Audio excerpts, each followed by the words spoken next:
Сәлеметсіздер ме, құрметті көрермендер? Мен Ержігіт Жадыра, Айта Төлепберген атындағы орта мектебінің 8-ші сынып оқушысы. Мектеп дәрісіндегі ардагер ұстаздардың суреттері көзіме түсті. Сол сәтте менде мынадай сұрақ қалыптасты. Алдымыздан шыққан адам ғылымның жолына қалай көтерді? Бұл сұрақ мені ұзақ ойландырды. Осылайша мен ауданымызға танымал Ботагүл Тұрғанбаеваның өмір жолын зерттеуді қолға алдым.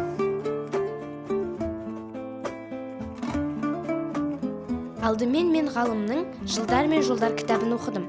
Бұл кітап маған жай ғана өмірбаян емес, табандылықтың, білімге деген адалдықтың шынайы үлгісі болды. Ботагүл Тұрғанбаева жайлы зерттеп жатып, ол кісінің «Жылдар мен жолдар» кітабын кездестіріп қалдым. Кітап арқылы мен оның ұстаздықтан ғылымға дейінгі жолын, білім беру жүйесіндегі жаңашыл әдістерін, ғылыми еңбектерінің практикалық маңызын білдім. Ботагүл Тұрғанбаева жайлы тереңірек білу үшін ол кісінің әріптестерімен сұхбат алуды жөн көрдім. Күй тартқан кезде осы қолымызбен сол жерде қосылып өте күшті үн шығарды. Осы біздің өнерпаздарымыздың өнерін бағалап, Португалия жұрты тіпті орнынан тұрып қол шапалақтаған екен. Мектеп мұғалімдерінің айтуынша, Ботагүл Абдрахманқызы еңбек жолын қарапайым мұғалімнен бастаған. Кейін мектеп директорының орынбасары, аудандық облыстық білім бөлімдерінің әдіскері, жоғары оқу орнының кафедра меңгерушісі деңгейіне дейін көтерілген.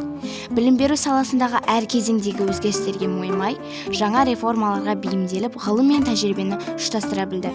Ол тек ұстаз емес, ол жаңашыл педагог, бірнеше ғылыми әдістемелердің авторы.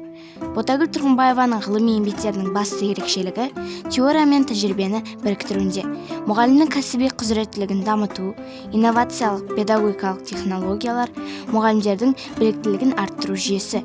Оның әдістемелік құралдарын бүгінгі таңда көптеген мектеп мұғалімдері қолдануда. Ботагүл Тұрғанбаеваны танисыз ба? Ендеше сіз күнделікті сабағыңызда ол кісінің методикасын қолданасыз ба? Қолданамын. Қандай методикаларын қолданасыз?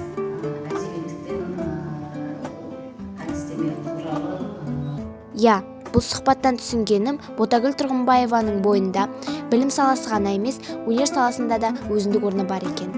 Осыған орай мен жинаған барлық мәліметтерімді мектепке таныстыру мақсатында кітапханадан арнайы бұрышты ұйымдастырдым. Тұлғаның жеткен жетістіктерін атап өтетін болсақ, 2014 жылы өткен Республикалық үздік әдіскер конкурсының 2-ші орын жеңімпазы, 2015 жылы Ресей жаратылыстану академиясының корреспондент мүшесі ғылыми атағы берілген. 2016 жылы Ыбырай Алтынсарин төс белгілерімен марапатталса, 2017 жылы Қазақстан педагогикалық ғылымдар академиясының толық мүшесі болып сайланған. Сонымен қатар Ботагүл Тұрғанбаева біліктілік арттыру мақсатында шет мемлекеттермен байланыс жасап, көптеген елдерде саяхаттаған.